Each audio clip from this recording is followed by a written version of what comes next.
I'm going to see if everyone can see us. Oh, so there's something. It's something echoing from your end.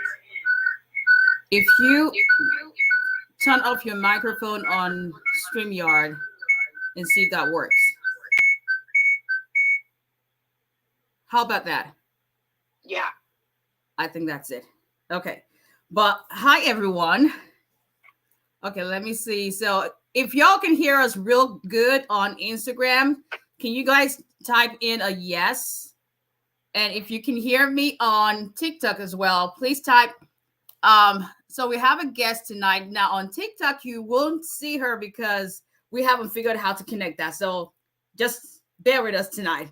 But if you can hear, okay, perfect. Instagram is good.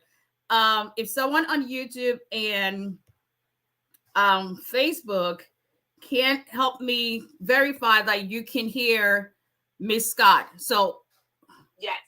Can you hear me? Hello. Good evening. Nani, can you hear Miss Scott on YouTube? Can you hear me? Testing. I think she's testing, typing. Yeah, testing. she's typing. Okay, I think we're good on Instagram for sure. Somebody on Facebook and YouTube, help me out. Could you hear her? Can you hear me now? I unmuted. She's fine. She said yes. Okay. You can hear both of us. Perfect. Okay, I think we should maybe we can go into the IT word. I don't know. Figured it out. we were determined. You were going to work tonight. Yeah. Hi everyone, come on in. Oh, perfect. That is awesome. So we're probably going to try to raise our voice so it is hello Mr. Abu. Okay, everybody can hear us. Amazing. On TikTok we can hear her, so you can hear you on TikTok, you just can't see. They can't so see me. Yeah, next time we'll figure it out, but let's just leave that alone. Hi everybody, come on in, say hello when you come in. Tonight is going to be interesting. She is back. Yes. We have licensed professional, emphasis on licensed, not street counselor. Say hello when you come in, everyone. Good evening, good evening, good evening. Yes, this is much earlier than I usually do, but I have to consider Miss Scott's time because she's on the Eastern time zone, Central time zone. So we try to make it work. My name, okay, so my mom is on. Hey, mama.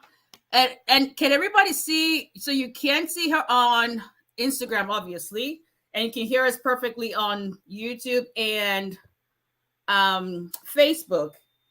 So, Miss Scott, if you just say something so that I can hear. Hello, welcome. Okay, perfect. This is attorney 𝒊𝒎𝒎𝒊𝒈𝒓𝒂𝒏𝒕. I am here with Miss 𝒊𝒎𝒎𝒊𝒈𝒓𝒂𝒏𝒕. Yes, she is Nigerian. Yeah. She's got, Scott. She is a licensed professional counselor she's going to tell you more about that. But come on in, say hello when you come in, and please share this video. I love it when she's here. She gives a lot of information when it comes to importance of psychological evaluation, when it comes to humanitarian immigration cases. Very, very helpful.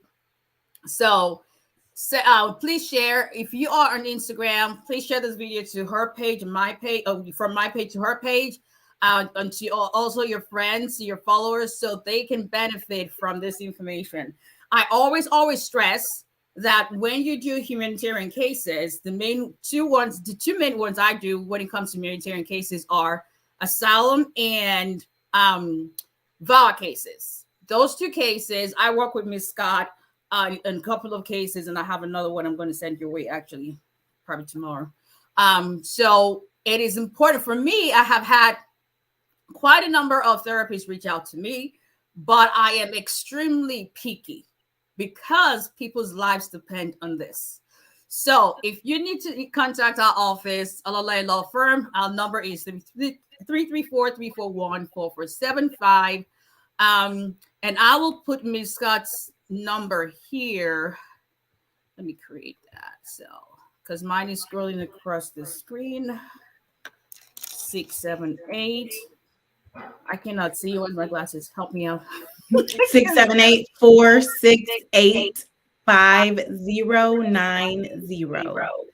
Okay, I'm going to. Where's my glasses? Let me know. Do I have it? Is that correct? Yeah, I can see it. Okay. Let me edit this real quick.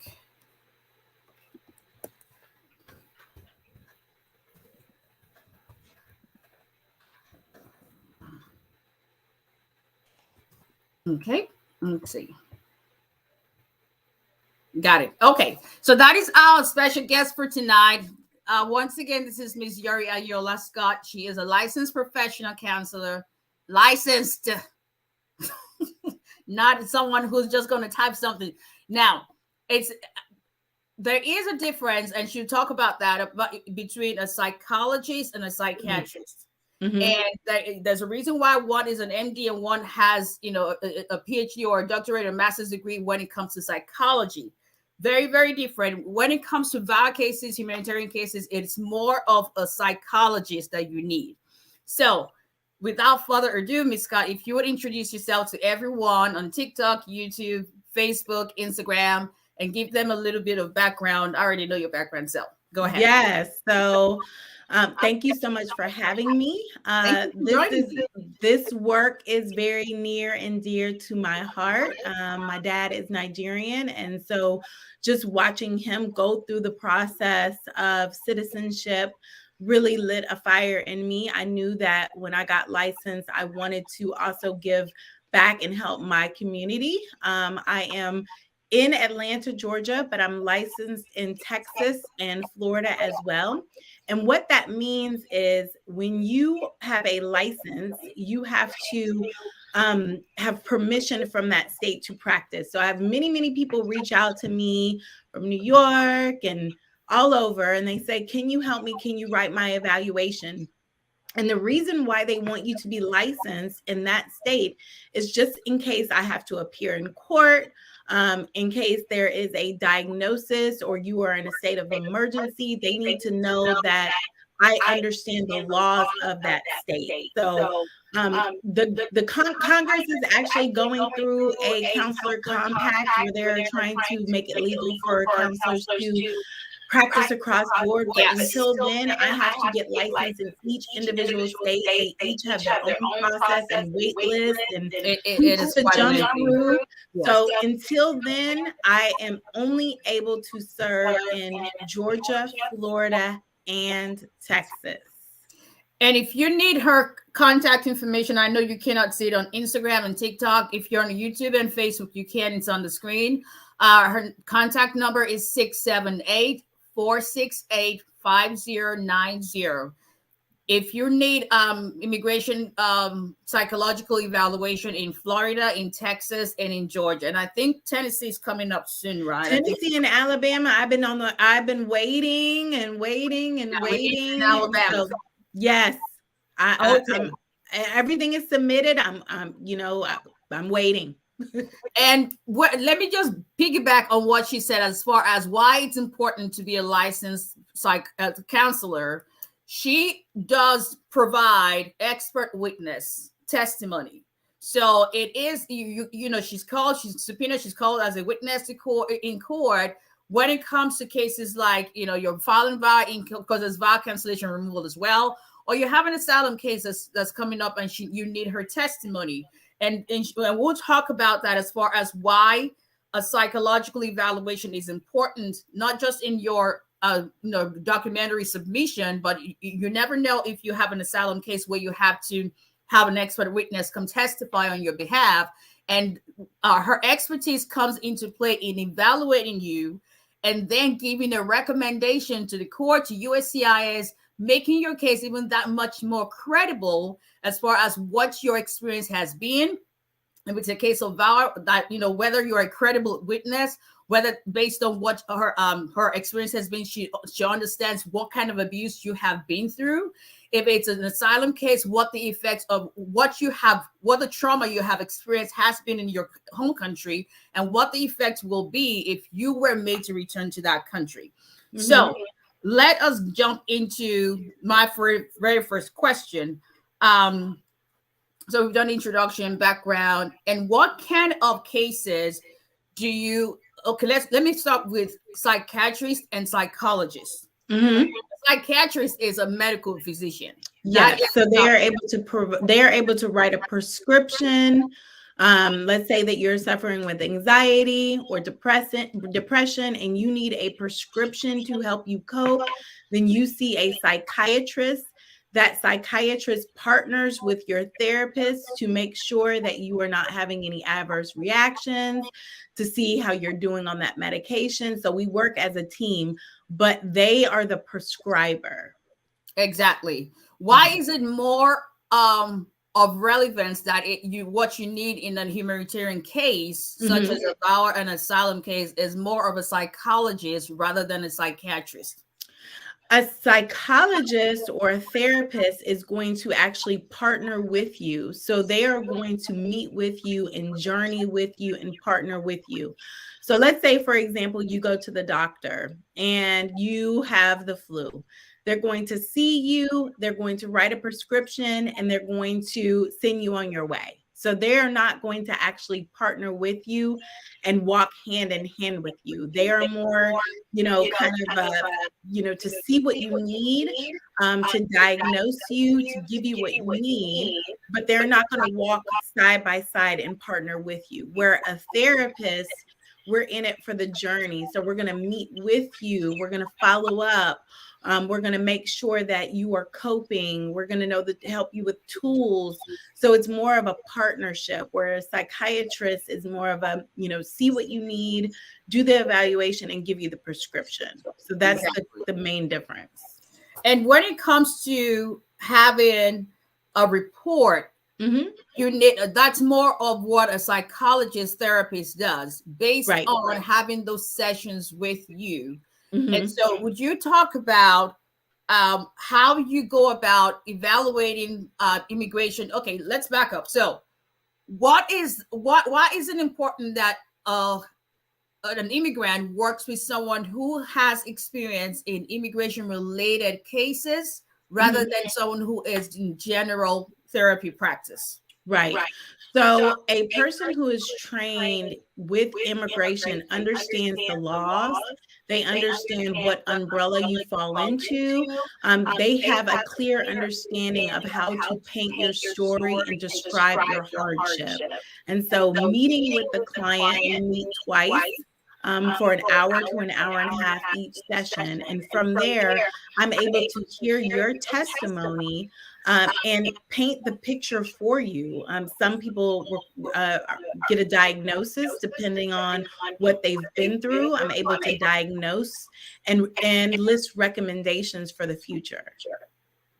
And you've also found that during evaluation process, there are even additional information that comes from clients that they may not really consider, and even consulting with someone like an immigration attorney like myself, they may not really consider abuse, but by the time you have the sessions with them and in talking to them through what is going on, that some information comes out where they begin to experience or understand that some experiences they have gone through with their spouses back in their home countries actually is traumatic or it's abusive in nature.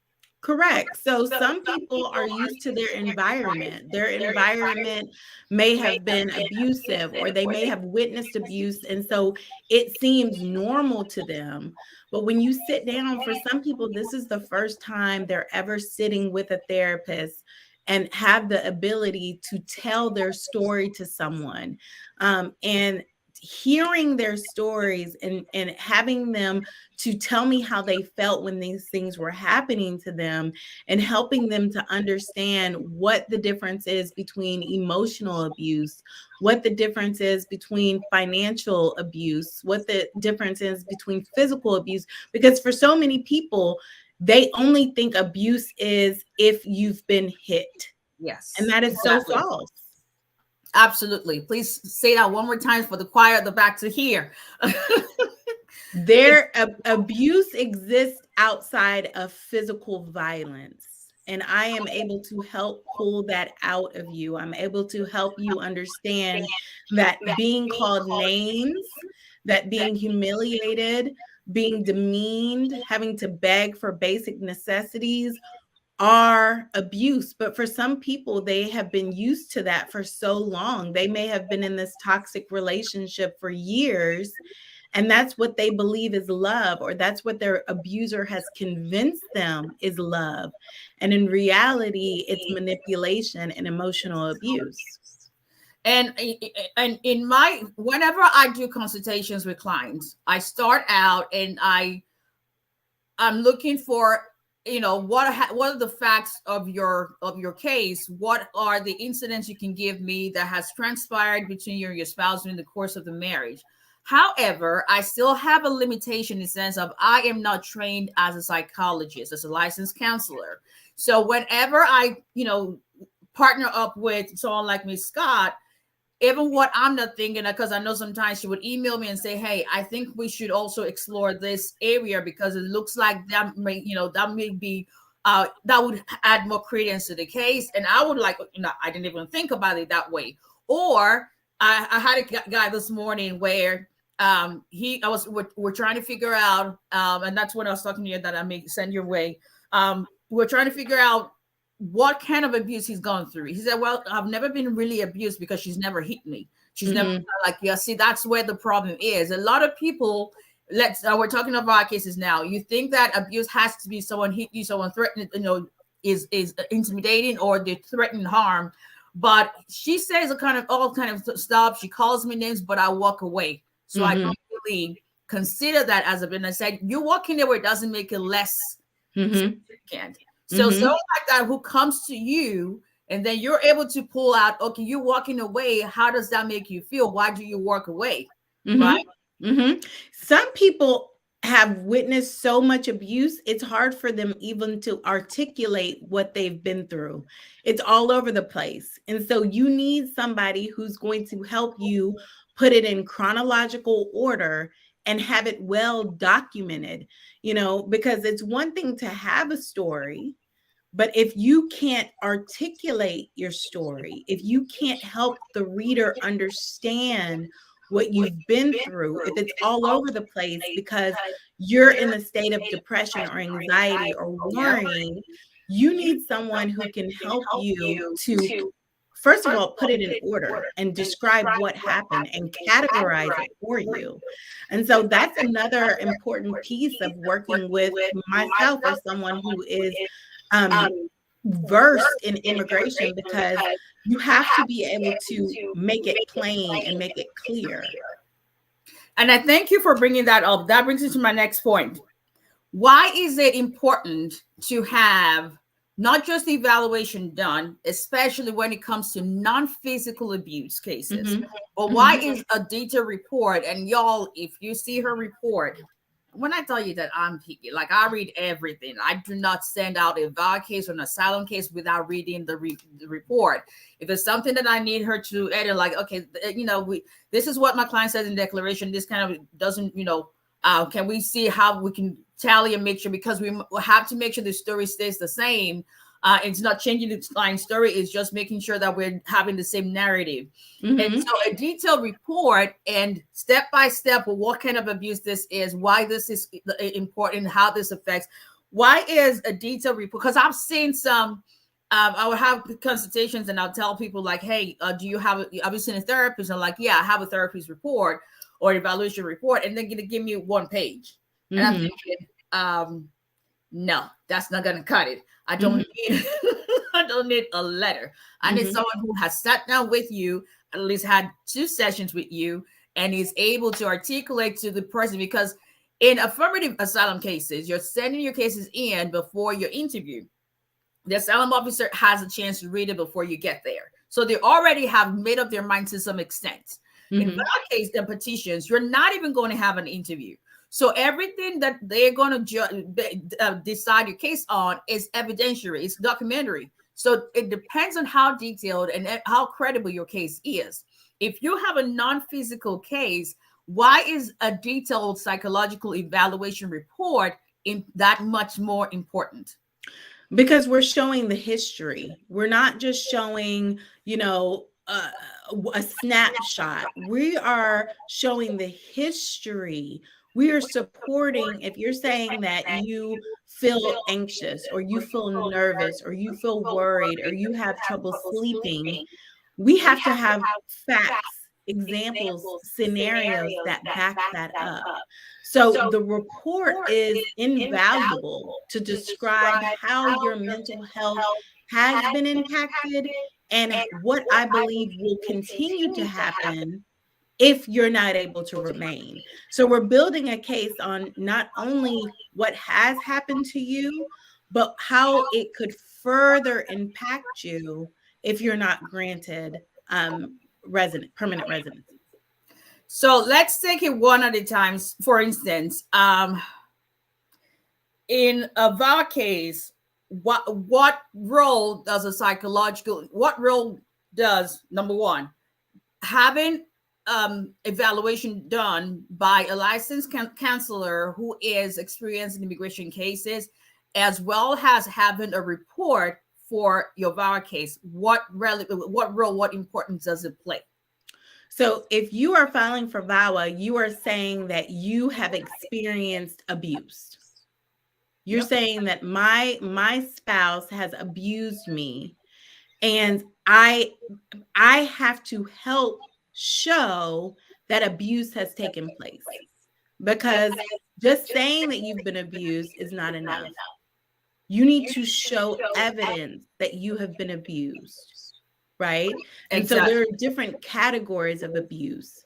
And so even if you have a few examples in each category, it builds your case. So some people say, well, no, they only, took a little bit of money from me, or they only shoved me once, or, they only, coerced me to have sex once. But when you add all of these things together, different areas of abuse, that's when the picture becomes clear. Yes. And it's clear that, all right, your partner was abusing you over a period of time and in different areas. Yes. And just to follow up on that, because I work with Ms. Scott, in her report, she breaks down the different types of abuse that a client goes through. There are many, many more cases in VAWA cases that even when there is physical abuse, there's hardly evidence to back it up, because immigrants generally do not go to law enforcement to report. Everyone is afraid of their status to start with. So, when you're married to someone who tells you, well, I'm the American, you're the one who's going to go to jail, you're not going to make a report. But when you sit down and talk to a licensed counselor like Ms. Scott, it's not just lumped together in one page. Yeah, I saw you, and I believe you were abused. And no, she breaks it down: sexual abuse, financial abuse, and psychological abuse, mental abuse, and each paragraph has the facts of the person's case that actually tallies to that. And then she has a recommendation at the end of it. We'll talk about recommendation shortly. So in the same vein, what is the importance of seeing someone with your expertise as well as a report in an asylum case? So an asylum case, you are having to show hardship. You're having to show that returning to your country would be dangerous for you, right? And so we're going back through history. We're seeing, has there been childhood trauma? Has there been physical trauma, physical abuse, threats? So we're going back and we're saying, okay, what has happened to you that is keeping you from going back? What has happened to you in your past? And most of these people have been walking around undiagnosed for years. Yep. They don't even realize that they are suffering with post-traumatic stress. They don't even understand until they do the assessments and they sit down and understand that the nightmares that you're having, the flashbacks that you're having, the fear that you're carrying is stemming from childhood trauma. Yes, absolutely. And, asylum is one of those areas of humanitarian immigration benefits that I think it's less than 25% affirmatively that are granted. So it's one of those areas where you just have to make sure no one can guarantee you any outcome in any immigration application. But if you can increase your chances of getting an approval, then your case is that much closer to getting an approval. And it starts with you getting all the information and supporting evidence in your case. I don't think I can't off the top of my head. I don't think I've ever had any asylum case or VAWA case that does not have a psychological evaluation report attached to that. And so, talking about the report, Ms. Scott, what importance does or what your recommendation in your report?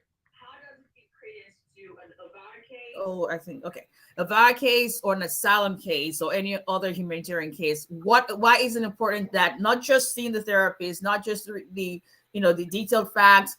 What role does the recommendation also play? The recommendation is all about credibility. It is showing that a licensed professional counselor has looked at your case and they believe that what I am recommending to them will be beneficial to you. It's one thing to say, yes, I want to stay, but there's another thing to say, I believe that if this person is granted, along with therapy, along with being surrounded by family and friends, that they will be a productive citizen. And I am basing that on what you have told me. In the beginning, we talk about where you went to school, how you were raised, your upbringing, what you do for a living, all of the things that make you you. That is going to help with my recommendation in the end. Right? Yes, absolutely. And I have won VAWA cases and I've won asylum cases largely due to a detailed evaluation report as well as testimony whenever it's needed. I cannot stress enough. And if you're just joining us, we have our special guest, Ms. 𝐸𝐸𝐸𝐸 Scott. And we're talking about psychological evaluation and humanitarian cases such as VAWA and asylum. I cannot stress enough why you should make sure that every single VAWA case you have, every single asylum case you have, please do not, don't be penny wise, pound foolish. Your immigration status on getting your goal of your green card is not the time to try to cut corners and try to, that somebody said. So I'll give an example. I have about 5 cases that I have just been retained on within the last 6 months. It turns out that there is this guy in one state. I'm not going to say the state because if I say the state, everybody will know who that is. However, he will put together VAWA cases for people and was using a psychologist's information out of California, but he was making up the report. And so one of the very first cases I got was an RFE. And my client came to me and I did a FOIA request, because she didn't have a copy of what she had submitted. So I did a FOIA request, got the records from USCIS and saw that there was no rhyme or rhythm. Like it was like having a psychiatrist report mixed with a mental health report. It was all over the place. So you cannot, and USCIS called that out, that they had to do some investigation and they found out that this person actually is under investigation, actually has been arrested for putting up fraudulent documents. So people who have been affected with his establishment are all in that, and their cases are taking that much longer for USCIS to adjudicate. So you cannot be penny wise, pound foolish when it comes to your life. It's important to know what you are doing. Get a licensed counselor. You're going to end up paying more at the end, because if you go cheap in the beginning, then USCIS calls you out, then you have to go sit down and say, okay, yeah, Miss Scott, I need your help, when you can get her help to start with.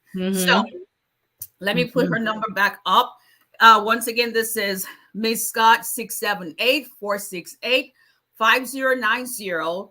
She is able to provide psychological evaluation and a detailed report. I've seen a couple of people on Instagram that have actually been referred to you, and they will be able to attest to the fact of what her work is about. I do not work with any therapist that is going to give me just a 5-page. It doesn't. 5 pages is not even enough sometimes for some people's facts. She's very detailed with her work. She can help you if you're living in Georgia, Florida, and Texas. How soon are we with Tennessee and Alabama? I've been waiting and emailing and waiting and emailing. So I'm not sure. Okay. As soon as we know, I'll let you guys know. So I want you guys to also go on her page on TikTok, on Instagram.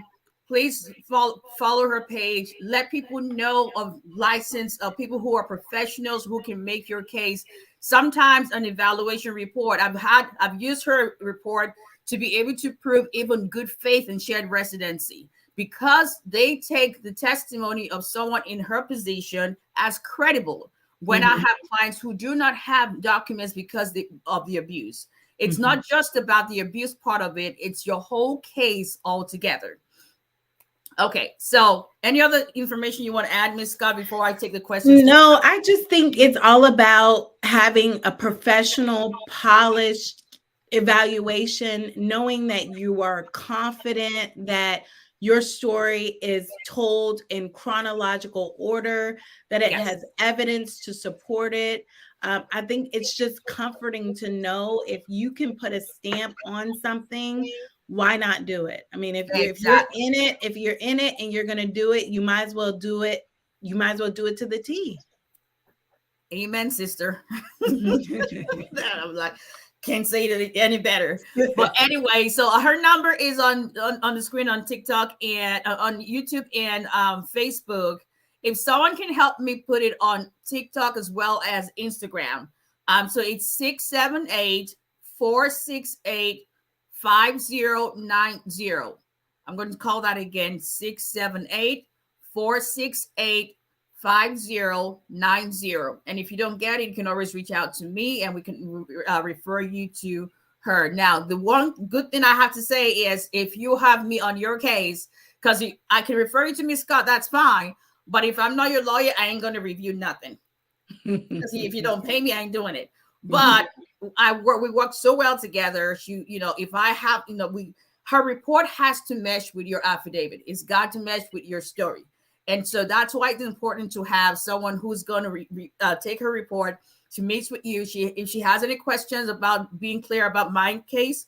Oh, I think I lost her there. I lost you on YouTube and Facebook.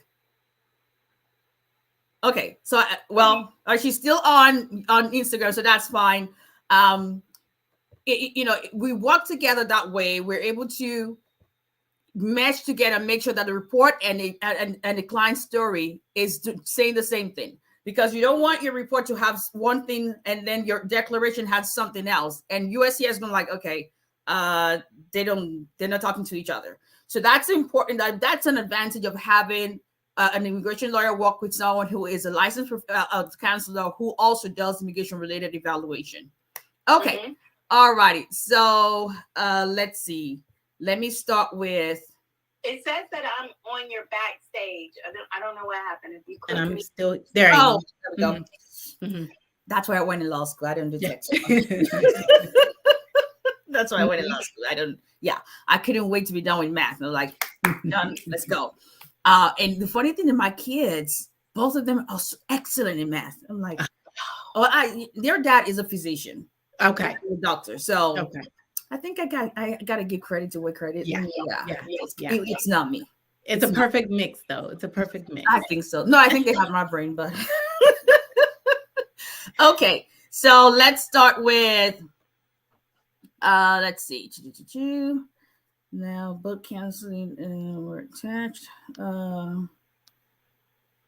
twice a day as a victim, can I still file for that? Okay, so I think this is both a counselor and immigration lawyer question.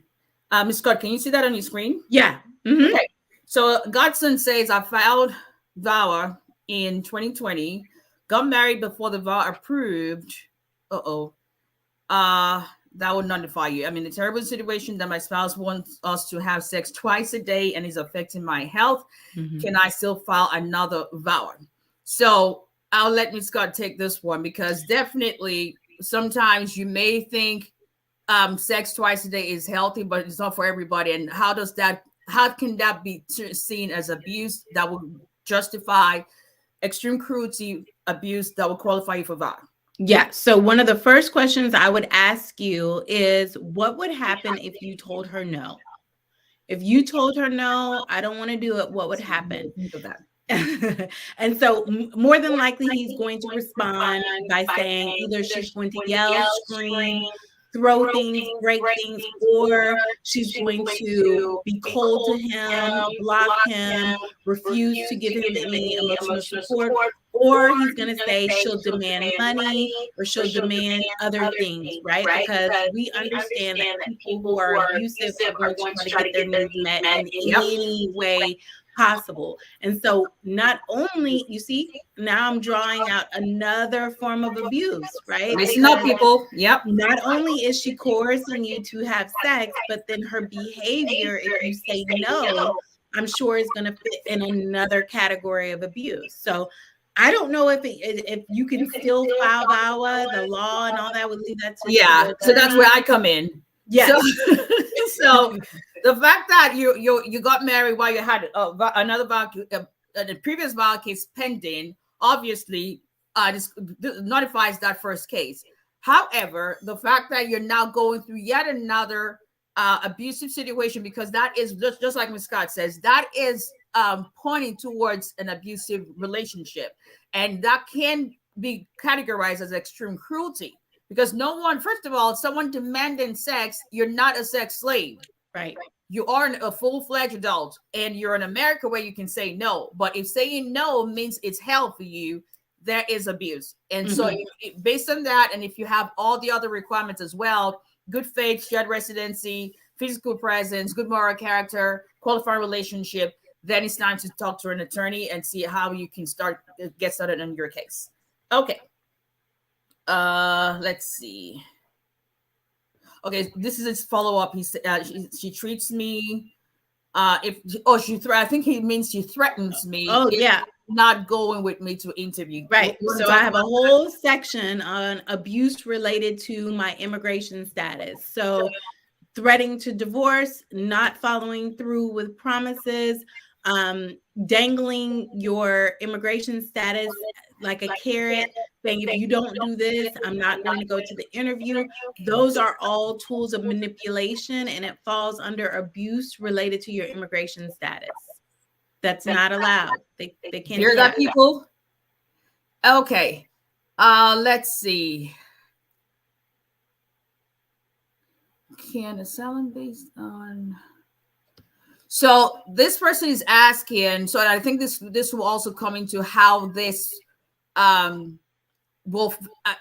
this is your area. Can someone who has filed asylum? How does someone who has filed asylum case based on homosexuality, then marry a girl, still retain that it doesn't change who they are, but they want to satisfy whatever it is in marrying the opposite sex, even though they have an asylum based on its different sexual orientation. Right. So that's like psychological trauma. So let's say that you are truly a gay man and your parents forced you or coerced you or said they would disown you if you would not marry a woman. So now you have the psychological trauma of not being able to live in your truth and having to marry and be with a woman when that is not what you want. And so if we can prove that you've had threats or that there was pressure from your family, or they were going to abandon you or hurt you in any way for not following through with what they wanted you to do, then yes, that is definitely trauma, emotional abuse. I can see your face lighting up. That's all, you're all over that case. And I'm smiling because that's the kind of case I would love to take.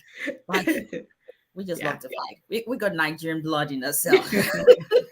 Okay, so you've got, and please reach out to Miss Scott after. Let me put that number back up. And then on TikTok, they're asking, but I don't think she is in your state. So it's 678. Someone was asking the number again, 678-468-5090. What about California? No, not yet. What about California? Is the hardest. California is the toughest state. When I have people reach out to me, one of the first things I ask them is, do you have an attorney? I think it's important to first have your attorney first. You're looking at the best. She's the best. I think have your attorney first, get everything in order, make sure that your case is valid and that that you have the grounds to fall under the file under the umbrella that you're looking for, and then let's come and do the evaluation. Let's do it in that order, because I would hate for you to get an evaluation and then there's another qualifying factor that you don't have. Exactly. And so I think it's important to do it in that order. Yes, absolutely. And someone is saying here, 𝒊𝒎𝒎𝒊𝒈𝒓𝒂𝒏𝒕, I have probably murdered your name. Psychiatry is not limited to prescription only. They also do psychotherapy. We didn't say it's limited to that.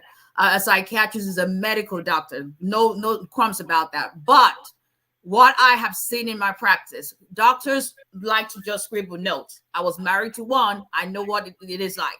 A psychiatrist is not going to give you a detailed report like a psychologist who is doing counseling with you that we need for immigration related cases. So I hope that clarifies that no one is taking. Listen, I have a younger brother who's a surgeon. He started medical school with a full-blown afro. He finished residency. He lost his old hair. It's not for the faint of heart. So same thing with my ex-husband. He had hair when he started. He doesn't have hair anymore. So it is a lengthy study. No one is putting that down. It's just as far as immigration is concerned, what we need. So it's not about degree, it's about what is needed at this point. Okay. And I think that you also have to, because I went back and got training specifically for immigration. They're not going to teach you in my master's program. No. They're not going to teach you about immigration. So not just no. Yeah. So you do need to go back and get trained on immigration in order to be able to speak to all of these umbrellas, that these categories that it falls under. Exactly. So that's why I always say, and I tell my clients, even if you don't take my referral, please make sure you have a right to ask questions before you hire a therapist. Ask them very specifically, have they handled immigration related cases? That's why it's not just like this. And once again, because people are very funny, nothing against psychiatrists. It is medical profession, but medical profession, as far as what I do, and based on what I have seen, is not helpful for my case to the extent that I need it to be. You're not going to be, a very good point, you're not learning about immigration in med school. It has nothing to do with that. This is, and that's why even a general counselor who has no idea about what immigrants go through cannot really, because I've seen that too. That's why for me, I work with therapists who have experience in immigration related cases. That, I mean, if you don't understand an immigrant's plight, how can you help my clients? Someone says, how many sessions do you use to validate claims of past traumatic experiences? So I use assessments, and I work together for about 3 hours in total. Okay. Let's see. I want to see. So I'm not ignoring your questions, but I'm just trying to get questions that relates to what we're talking about today. Let's see if you provide unconscious abuse. Where would you go for training on immigration? Oh, that's another story. Okay, let me see what Instagram folks have to say. Let's see.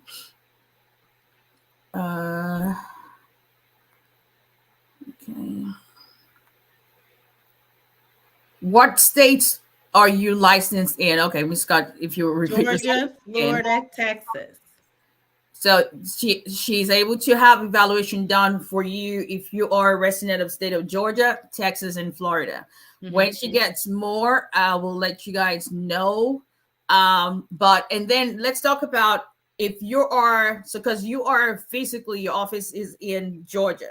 Yeah. Someone who is not, even for people who are in Georgia, what options do they have as far as being able to meet with you physically, virtually? How is that done? So if you're in Georgia, we can meet physically, or we can meet virtually. Of course, if you're in Texas or Florida, then we would meet virtually. Okay. And each session lasts how long?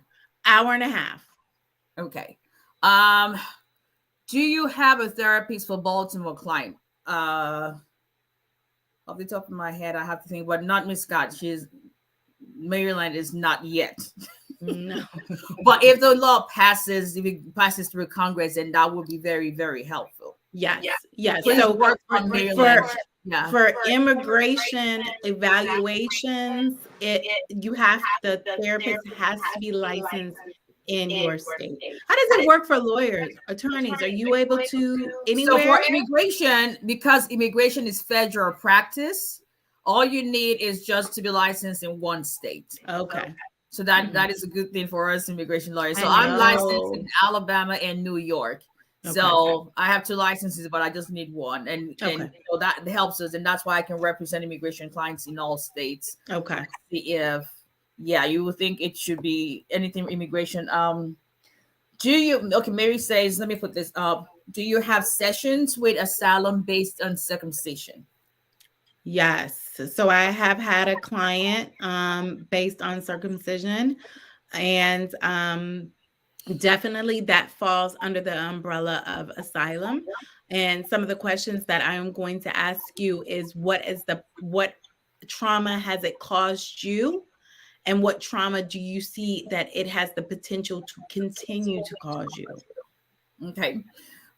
So Godson says, thank you for the response. And so this question has to do with how much the VAWA package psychological evaluation costs. She doesn't have a set amount. It is, so that's something you would have to discuss with her, because just like my cases, you would have to discuss with her. I can tell you that her fees are extremely reasonable, and you would understand like the patience. There's some things you just cannot buy. One of such is patience and attention. Like, I am borderline. I need your help because I think I'm borderline OCD. But I think it helps because I get very picky. I'm very passionate about my immigration case and everything I do in my life. But because I've gone through this process and I love to win, so sometimes selfish too, but it's important that everything that is going together in an asylum package and a VAWA package, that a big part of that, which is psychological evaluation, that it's coming from someone who knows what the heck they're talking about. And when I tell you that she knows what the heck she's talking about, believe me, she knows what she's talking about. Okay, let's take this one question, and I think we're going to call it a night. Is it necessary to have an evaluation for VAWA, and can it be sent before receiving an RFE? So RFE is request for evidence. So is it necessary to have an evaluation? And I'll take the second half of it. Okay.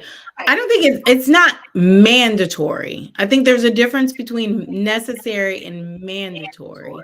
I think it is necessary to be able to articulate your story and support your evidence of abuse.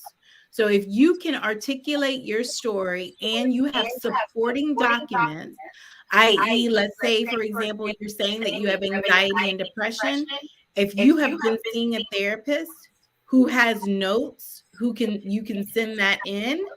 If you say that you have physical abuse and you've seen a doctor and you have reports, and you can send that in. There are some people who are on it. They have their documentation lined up, and they're ready. Most people, they are in a state of trauma. And so if you're in a relationship and you're in a state of trauma, life is happening to you. So a lot of times you don't even have the wherewithal to even collect all of these documents.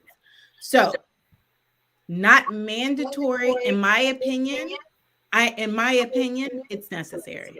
Yes, I cannot agree more than that. It's not mandatory. And I tell my clients, it's not mandatory. But ask yourself your question: do you want to increase your chance of having an approval? Because many more cases, especially VAWA cases, are non-physical abuse cases. Many more cases, you don't even have some documents to even help to prove your shared residence good faith. A detailed psychological evaluation really helps with that.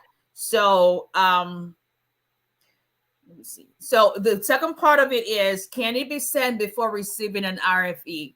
I typically will do that, especially when we have, for instance, if we couldn't get it before and we needed to send that in so my client's case can start, we can have a priority date, get receipt notices, and start counting time towards their work permit and getting their social security number.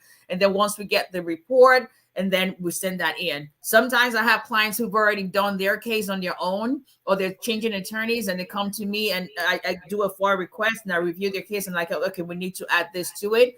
And then once it's ready for Ms. Scott, I send it in because it saves time rather than wait for an RFE. Now, when it comes to VAWA cases, because I am a lawyer, we have an email dedicated to attorneys that we can use to attach documents and send it directly to Veteran Service Center. That's the way I send anything, that even before getting an RFE. RFE, I usually would send it by mail, just the way they have said. But if it's not an RFE, I put it in an email, attach it to it, and they will respond and acknowledge that they have received that additional evidence, and it's been added to my client's file. Every single time I have an evaluation report that for a pending case, that's the only way that I send it in. And they would acknowledge that it's been added. So that gives me additional confidence and peace of mind that that's part of my client's file and part of our evidence. So it is not mandatory. It is absolutely important. It is absolutely necessary. It just is. There's just no way around it, because I have won cases solely based on a detailed evaluation report. That's all I can say, right? Okay. So we can go on and on and on. Can you believe it's already an hour? Yeah. You guys had some really good questions, and I understand that you want to do your due diligence and you want to make sure that you're working with someone who is credible, because it is very, very important. And so I think, that peace of mind, just knowing that it's done, it's going to be done well. I pour my heart into it. It means a lot to me. So yeah. And I am, listen, if you can work with me, no, I'm not crazy. I'm not. But my point is, if someone can work with me, we're on the same level of passion. Because if I don't even say, okay, I just send you an email because I already know what you expect. Mm-hmm. Because I already know what things. I don't say, hey, can we? No, I just send an email like, hey, this is the person's information. Mm-hmm. But no, she's not in Tennessee yet. That's not what I said. I didn't say she's in Tennessee. I said she is going to be. Mm-hmm. I'm in Tennessee. Like, no, she's not. Mm-hmm. But when that happens, that will let you know. Mm-hmm. So once again, if you guys, my internet's gone out again, but hopefully it comes back on Facebook and YouTube. Once again, you guys need to contact Ms. Scott. Her number is 678-468-5090. Once again, that's 678-468-5090. Make your cases as strong as possible. Get the necessary evidence you need in your humanitarian cases, VAWA cases, asylum cases, and meet with a licensed professional counselor who is experienced in immigration cases. If we can help you with your immigration cases, my office number is 334-341-4475, and we will be glad to represent you in your immigration case. Thank you, Ms. Scott. Thank you. Thank you so much. Thank you. And we thank you, everybody, for joining us, and we will do this sometime soon, maybe the next month or so. We'll see. Yeah. Now that we got it down, we got the listen, y'all have to give us pats on our back, like, because we were like, how's this gonna work? How's this gonna work? I think the next time we'll just figure out how you can also be on TikTok.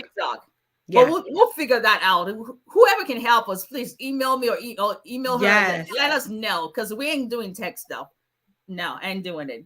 Bye, everybody. Bye, Miss Scott. Thank you. Thank